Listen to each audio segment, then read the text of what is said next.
नमस्कार मित्रांनो, तुमचं स्वागत आहे माझ्या यूट्यूब चॅनल म्हणजेच फूड लवर्सवर. तर फूड लवर्स चॅनल आज तुमच्यासमोर एक नवीन रेसिपी घेऊन आलेले आहे. त्या रेसिपीचं नाव आहे पनीर मसाला.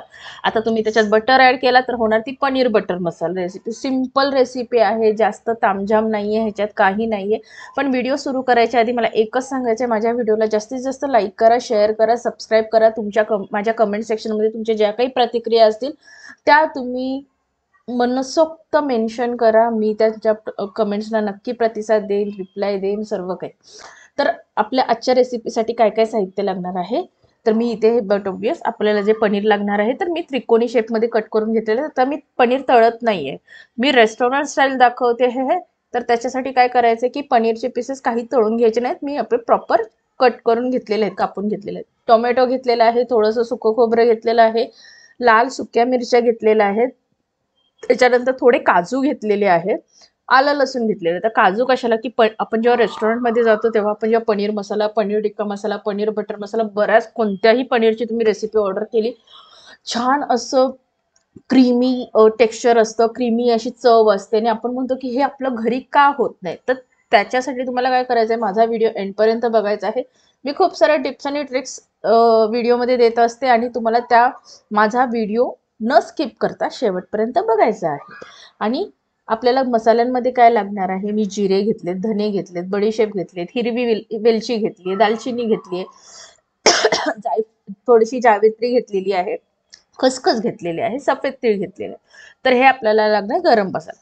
आता तुम्हाला मी म्हणाल तिखट म्हणजे जे आपल्या प्रत्येक गृहिणीच्या प्रत्येक गृहिणीच्या स्वयंपाकगृहात ज्या गोष्टी असतात त्या हळद, लाल मिरची ते तर लागणारच आहे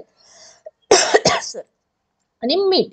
तर एवढ्या गोष्टी लागणार. तर आपण आपली पुढची रेसिपी कशी बनवायची ती सुरुवात करूया. तर मी प्रथम काय केलं, मी पॅनमध्ये तेल टाकून घेतलं. तेल छान आपलं गरम झालं की त्याच्यात मी आलं लसूण टाकून घेतलेलं आहे. आलं लसूण आपल्याला छान परतून घ्यायचं आहे आणि सुक्या हिरव्या मिरच्या सुद्धा मी ह्याच तेलात अगदी सुरुवातीला टाकत आहे, कारण की ते आपल्याला प्रॉपर शिजवून घ्यायचे आहे, भाजून घ्यायचे आहे. तर छान आपले हे आलं लसूण आणि हिरवी लाल मिरची व्यवस्थित परतून झालं की आपल्याला ह्याच्यात टोमॅटो टाकायचं आहे, कारण की आपल्याला टोमॅटोची छान अशी क्रीमी प्युरी करून घ्यायची आहे. आता तुम्ही ह्याच्यात हे बघा, काजू शिजवून गरम पाण्यात भिजत ठेवा आणि त्याची पेस्ट करून घ्या. पण हे बघा, जेव्हा काजू जास्त क्वांटिटीमध्ये असतील तर ते भिजून आपली त्याची पेस्ट होईल. आता आपण जेव्हा घरात 4-5 माणसासाठी जेवण बनवतो त्याच्यात आपल्याला हार्डली 6 ते 7 काजूची गरज असते. तर तुम्ही काय करा की जेव्हा आपण टोमॅटो ह्याच्यात ऍड करू ना, तेव्हाच तुम्ही ते काजू सुद्धा त्याच्यात टाकून घ्या आणि म्हणजे काजूही त्याच बरोबरी शिजतील. तुम्हाला हवं असेल तर थोडंसं पाणी टाकून शिजवू शकता, जेणेकरून काजू आपले छान असे सॉफ्ट होतील. तर हे सगळे आपल्याला काय करायचं आहे, 2 ते 3 सेकंद छान परतून घ्या, म्हणजे व्यवस्थित सगळे जिन्नस एकत्र झाले पाहिजे. नंतर तुम्ही एक लीड किंवा कोणतेही प्लेट घ्या, झाकण घ्या, ते लावून तुम्ही टोमॅटो आपल्याला व्यवस्थित शिजवून घ्यायचे आहेत. एकदा आपले आणि टोमॅटो हे बघा शिजायला जास्त वेळ लागत नाही. तर टोमॅटो आपले शिजले की मग आपण बाकीचे जो गरम मसाला आहे, जे खोबरं ठेवलेलं आहे, त्या सगळ्या गोष्टी आपल्याला ह्या मसाल्यात टाकून घ्यायच्या आहेत. म्हणजे खोबरं पण मी आता हे बघा, ह्यावेळेस मी भाजलेलं खोबरं घेतलेलं नाहीये, तर ते खोबरं पण मला आता थोडंसं आधीच मी जसे टोमॅटो शिजले की खोबरं सुद्धा ऍड करणार आणि जे आपले बडीशेप होतं, अख्खा गरम मसाल्यामध्ये जे मी धने, त्याच्यानंतर बडीशेप, सफेद तीळ, खसखस, दालचिनी, वेलची ह्या गोष्टी घेतलेल्या आहेत, त्या सगळ्या आपण ह्याच्यात ऍड करून घेऊया. म्हणजे आपल्याला आपल्याला जे बेस ग्रेव्ही, म्हणजे हा मसाला मी का परतून घेते की आपल्याला पनीर मसाल्याची जी ग्रेव्ही लागणार आहे, क्रीमी ग्रेव्ही, तर ती ग्रेव्ही बनवण्यासाठी मी हा मसाला बनवून घेते. तर आपला मसाला रेडी झाला की मग मी पुढची स्टेप तुम्हाला इन डिटेलिंगमध्ये सांगते. तर जो परतून घेतलेला मसाला थंड होण्यासाठी मी ठेवलेला आहे. आता मी काय केलं, सेम पॅनमध्ये तेल टाकलेलं आहे. तुम्ही थोडासा बटरचा वापर केला तरी चालेल. थोडेसे जिरे टाकलेले आहेत आणि जे मी पनीरचे पीसेस कट करून घेतलेले होते ते मी ह्याच्यात टाकून घेतलेले आहेत. त्याच्यात मी थोडीशी लाल तिखट टाकते, चवीनुसार हळद, चवीनुसार लाल तिखटाचा यूज करायचा. जास्त लाल तिखट आता यूज करू नका, कारण की आपल्याला हे पनीर परत ग्रेव्हीत पण टाकायचं.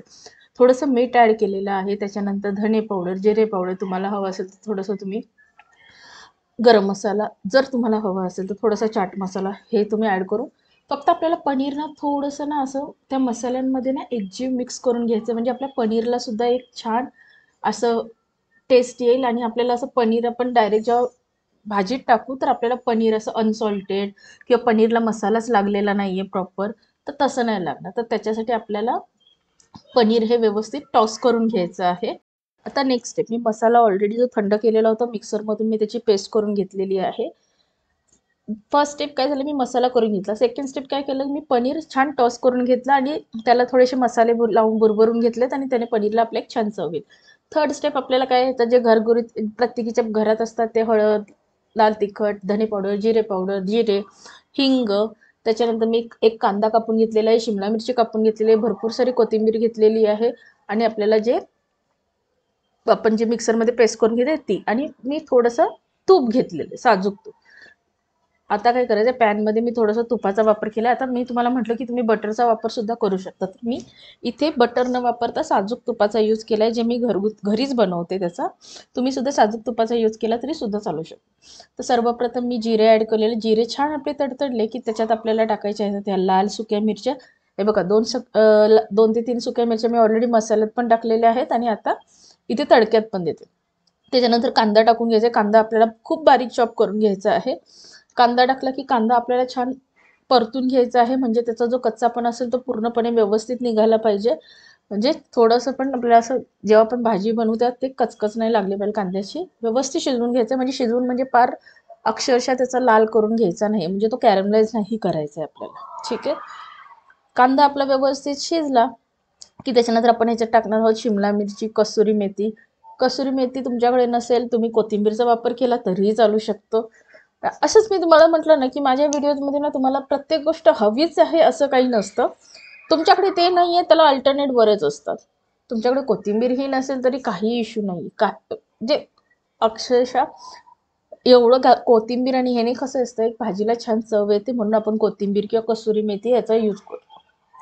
तर असं तुम्ही अल्टरनेट काही ना काही इकडे 1-2 गोष्टी मिस नसतील, काही हरकत होत नाही. भाजीला आपल्या काहीही इश्यू येणार नाही.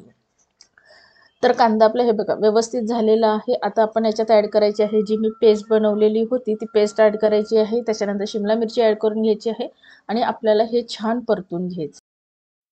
शिमला मिरची, कांदा छान परतून झाल्यानंतर इथे मी टाकलेलं आहे जे पेस्ट करून घेतलेली ती ॲड करून घेतलेली आहे. ती ॲड करून त्याच्यात थोडंसं लाल तिखट, धने पावडर, जिरे पावडर, गरम मसाला आपण ॲड करून आला. त्याच्यात तुम्हाला असं वाटलं की मसाला तुमच्या पॅनला किंवा कढईला चिकटतोय तर तुम्ही गरम पाण्यात थोडंसं ॲड करू शकता, जेणेकरून काय होईल की तुमचा मसाला हा पॅनला चिकटणार नाही आणि तुमचा मसाला जळणार नाही. तर थोडंसं तुम्ही ह्याच्यात, मी आता ह्या जगमध्येच गरम पाणी करून ठेवलेलं आहे कारण की मला प्रत्येक गोष्टी भाज्यांना लागतं. तर त्यासाठी मी थोडंसं गरम पाणी आता इथे ॲड केलेलं आहे. आता तुम्ही बघू शकता मसाल्याला आपल्या किती, म्हणजे जी मसाला पण नाही बोलू शकत, ग्रेव्हीला छान असा कलर आलेला आहे. तुम्ही कन्सिस्टन्सी बघू शकता, थिकनेस बघू शकता. सर्व मसाले आपल्याला छान एकजीव होईपर्यंत ते आपल्याला शिजवून घ्यायचे. मसाला छान आपला शिजून रेडी झाला की आपण त्याच्यावर भरपूर सारी कोथिंबीर टाकायची. जे की मी म्हटलं कोथिंबीर ऑप्शनल, तुमच्याकडे फक्त कसुरी मेथी असेल तर कसुरी मेथीचा यूज केला तरी सुद्धा चालू शकतं, काही इश्यू होणार नाही. आणि एकदा कोथिंबीर टाकली की पुन्हा एकदा परतून घ्या. आता आपल्याला काय करायचं आहे, आपली पनीर मसाल्याची बेस ग्रेव्ही रेडी झालेली आहे. तुमच्याकडे क्रीम असेल ते पण तुम्ही यूज केली तरी छान. अजून आपल्या डिशला ना एक रिच टेस्ट येते. क्रीम नसेल, काय करा, आपण जे दूध गरम करतो दुधावरची साय काढा, छान ती फेटून घ्या, झालं आपलं. क्रीमला अल्टरनेट अजून एक ऑप्शन झालं. आणि आता जे मी पनीर परतून घेतलेलं होतं ना, मसाल्यांमध्ये जे टॉस करून घेतलेलं होतं, आता ते आपण एंडला ग्रेव्हीमध्ये सोडायचं आहे, सुरुवातीला नाही. तर हेच मी तुम्हाला माझ्या सुरुवातीला म्हटलं व्हिडिओमध्ये की तुम्हाला असं वाटतं की रेस्टॉरंटमध्ये सॉफ्ट पनीर, मलाईदार पनीर यूज करतात, मग आपलं घरी का नाही होत. तर त्याच्यासाठी हेच आहे की तुम्ही पनीर आहे ना, जे फक्त कट करून ना एका तव्यामध्ये टॉस करून घ्या, मसाले जे तुम्हाला हवेत ते टाकून तुमच्या आवडीप्रमाणे, आणि ते साईडला ठेवा. डीप फ्राय करून घ्यायचं नाही पनीर, त्याने पनीर नंतर चिवी होतो. आणि त्याच्यानंतर काय करायचं, 4 ते 5 सेकंड ना किंवा 2 ते 3 मिनटं तुम्ही ना लीड लावून व्यवस्थित ते शिजू द्या वाफेवर. जास्त सुद्धा ठेवायचं नाहीये, 5 ते 10 मिनटं. 3 ते 4 मिनटं ही इनफ होतात. आणि 4 मिनिटांनी मी बरोबर टाइम लावलेला होता, 4 मिनिटांनी मी ओपन केलं. छान असे बुडबुडे पण यायला लागलेत आणि तुम्ही बघू शकता किती रिच ग्रेव्ही वाटते, ज्याच्यात आपण काजूचा यूज केल्यामुळे तो क्रीमी टेक्स्चर आलेला आहे. मी ह्याच्यात थोडीशी मलाईसुद्धा ॲड केलेली आहे, त्याने पण क्रीमी टेक्स्चर आलेलं आहे. तर सेम रेस्टॉरंट स्टाईल. आता तुम्हाला रेस्टॉरंटमध्ये कधी कधी असं आपण म्हणतो की हे चारकोलवर केलं, कोळशावर केलं. काय करायचं, कोळसा घ्या, गॅसवर ठेवा, ते गरम झाला की त्याचा एक फक्त त्याच्यात तुपाचा फक्त एक तडका द्या आणि ते स्मोकी फ्लेवर येईल. तर आपली आजची पनीर मसाला किंवा पनीर बटर मसाला रेसिपी रेडी झालेली आहे. तर कशी वाटली माझी तुम्हाला आजची रेसिपी ही मला माझ्या कमेंट सेक्शनमध्ये जाऊन नक्की मेन्शन करा की तुम्हाला अजून कोणत्या प्रकारच्या रेसिपी बघायच्या आहेत. आज मी ही तुम्हाला restaurant style paneer masala recipe घरी कसं बनवू शकता ते तुम्हाला दाखवलेलं आहे. अशाच मी नवनवीन रेसिपी माझ्या पुढच्या व्हिडिओमध्ये नक्की तुमच्यासाठी घेऊन येत राहील. त्यासाठी तुम्हाला काय करायचं आहे, लाईक करायचं आहे, शेअर करायचं, सबस्क्राईब करायचं, बेल आयकॉनवर क्लिक करा, म्हणजे तुम्हाला माझ्या व्हिडिओची नेहमी अपडेट येत राहतील आणि म्हणजे तुमच्याकडून माझे कोणतेच व्हिडिओ मिस होणार नाहीत. तर मनापासून तुमचे आभार पुन्हा एकदा की तुम्ही माझा व्हिडिओ हा शेवटपर्यंत बघितला. असंच तुम्ही प्रेम करत राहा. धन्यवाद.